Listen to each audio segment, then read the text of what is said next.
Well, one of the weirdest things happened was they invited us to church. You ever been to church? Come on, own up. You ever been to church? Well, one morning at 7 o'clock, now keep in mind, I didn't get home normally until about 2 o'clock. So at 7 o'clock, my wife's pushing me and saying, we're going to church, get up, we're going to church. I'm saying, hot dog, you know, I don't want to go to church. Why do they have it so early in the morning? She said, well, we got to drive clear up to Yorba Linda because that's where God was, in Yorba Linda at Dick and Lynn's church.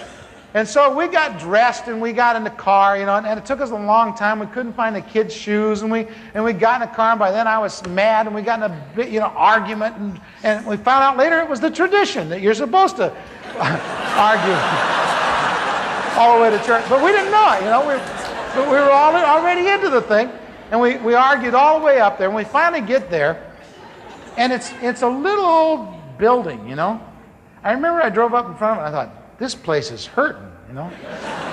Old and everything. And they got one of these marquees out in front, you know, with what's on for the day. And I'm looking at that, and I thought, that doesn't look interesting. You know, I didn't even know what it was talking about. The next thing I know, we're out of the car, and we're walking up these steps, and I suddenly realized that I'm the only one there smoking. And I thought, hey, this is 1963. Don't you guys know how, you know? So I started looking for an ashtray. You ever look for an ashtray in one of those places? I couldn't find one for anything, you know. I finally put it out on the ground. And some guy with a flower looked at it.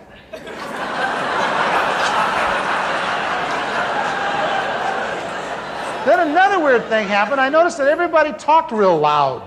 Hi, how are ya? They said, you know. And you can put your child over here, and I'm not going to put my child over there. You know, I don't know what was going on. This is the weirdest thing I had ever been to. And, I mean, I've been in and out of bars for years, and nobody had ever treated me this way. And so I'm walking real close to my wife because I wasn't sure what was going to happen. I didn't know what was next. And we walk in through this building, and this guy handed us a menu. And I'm looking at it, and, you know, it doesn't make any sense to me at all, you know. And we're walking along, and my kids, Chris was on one hand, and Tim's on the other hand, and Carol's got Sean under her arm, and we'd put Stephanie in this thing. They said they'd give her back later on, but we weren't sure. And we're walking through there, and one of the kids says, hey, Daddy, what's that? I said, hell, I don't know. And my wife turned around and said, shh, don't cuss. And I said, I'm not cussing. I'll show you cussing. That's all we were good at in those days, was fighting. And so we finally get seated, and they made us sit right down in the front row. Did they ever do that to you? All the back seats were full, and we had to... And we're sitting there, and we got this, you know, we're looking at this menu, and we don't know what's going to happen. And the next thing I know, these three guys walk in, and they're real nice-looking guys. They all got suits on, and they come in and they sit down, and one guy sort of bounces up and comes up to a thing that looks sort of like this, and he says, good morning. And I thought, well, that's a nice way to open the show, you know, real friendly. And he said, let us pray. Our Father and our God. I thought, what's that? So I turned to my friend Dick and I said, what's the matter with his voice?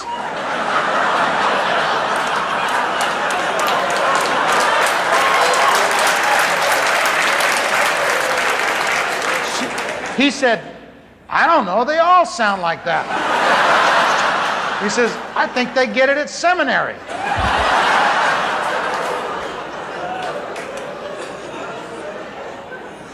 And this guy, and he finished praying, I guess, and then he sat down, and another guy came up and said he was going to give the ministry of the Word. And so they began reading the Bible. Now, keep in mind, all these weeks we had been reading the King James Bible, but we'd never read it out loud. We didn't know what it sounded like. And the guy started speaking, and I thought, oh no, he's got a speech impediment, he lisps.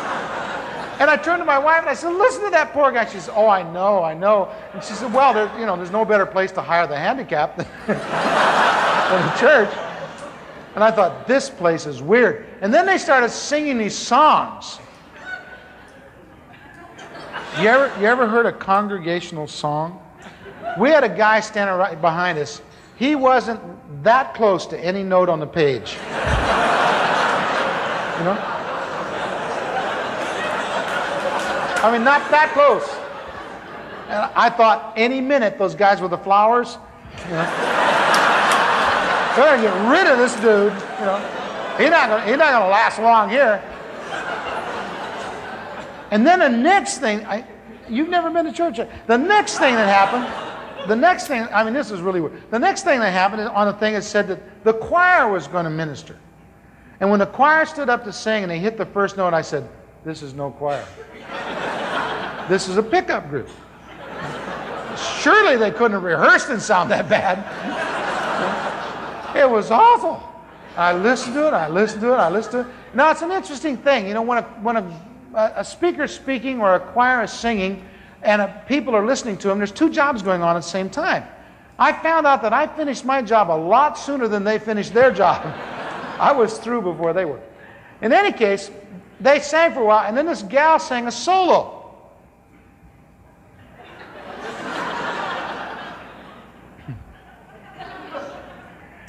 Anyway, this gal sang a solo. This is the kind of gal that comes up and introduces her song about, you know, that God's given me this voice and I'm going to give it back to him. And God goes, no.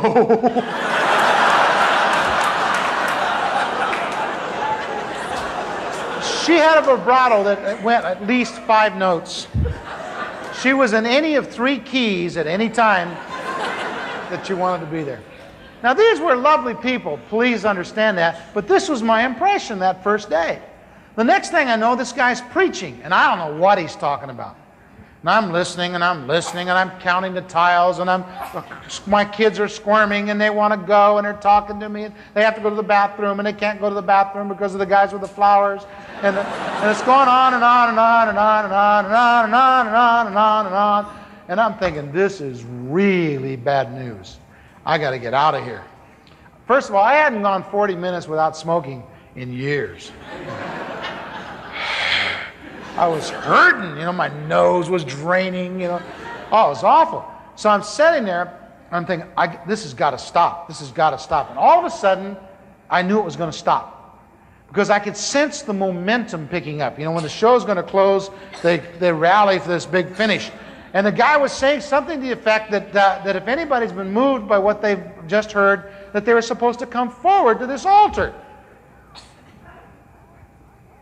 And I'm looking for the altar, and I can't see any altar, because I've seen the movies, you know, where they put the maiden on the thing, and they didn't have anything like that. So I turned to my friend, I said, where's the altar? They forgot the altar, they blew it, they forgot. No, he says, that's that banister thing that goes right around there, and like that, around the stairs and everything. That's the altar. I said, that can't be the altar, they can't get any maiden on that altar, you know. He says, no, that's the altar. That's what they use for the altar, John. That's the altar, all right. Okay, Dick, if that's the altar. And so I thought, well, anyway, this is dumb. Nobody's going to, this is 1963, you know. Nobody's going to come forward there and go to that altar. The next thing I know, some guy right behind me, about 3 rows, gets up and walks down the aisle. I watched him. I thought, he got one! I guess he felt the same way, because now he really got excited. He started talking faster and faster. And this guy came and stood there, and the next thing I know, this mother and her daughter, a teenage daughter, got up from the other side, and they started walking forward, and they were crying. I thought, oh no. I was so embarrassed. Public display of emotion, you know. I couldn't believe it. They stood there for a few moments, and then the guy said, now we're going to go into the inquiry room. And so I turned and I said, what's the inquiry room? And Dick said, I don't know. I've never been in there. You know? I said, what do they do to him? I don't know. I said, well, what's an inquiry anyway? He says, I don't know, John. I don't know the answer to that. And I said, well, when are they going to let us out? He says, real quick now. So all of a sudden, it was time to go. You know that feeling? I grabbed my kids, and I started towards the door, and I'm going as fast as I can go. And as I'm going out the door, here comes Dick and Lynn, my friends, and they're coming across the lawn, and Dick waves at me and he said, well, John, how'd you like the church service? I said, oh, man, that's the weirdest thing I've ever seen. That's the strangest, that's a weird group, man. Why would it? That's weird, man. Those people are weird in there. How often do you have to do this? He said, well, I was going to invite you back tonight. I said, you go twice on Sunday? He said, I go every time they open the doors. And I could see in his face that his feelings were hurt. I said, you don't like these people, do you? He said, I love them, John. Well, about then, it was just after the Korean War, and they were talking about brainwashing in those days. And I said, man, they've washed your brains. You're going to become one of them. He said, John, I already am. And I said, that's too weird, man. I could never do it. I could never join up with those people. Look how they dress. Look how they talk. Look how they act. Man, they're weird. I can't relate to Father and all. I can't relate to that, man. I can't do it. While I'm saying that, my wife's going, yes, we can. Yes, we can. We can do it. So we get in the car, we argue all the way home.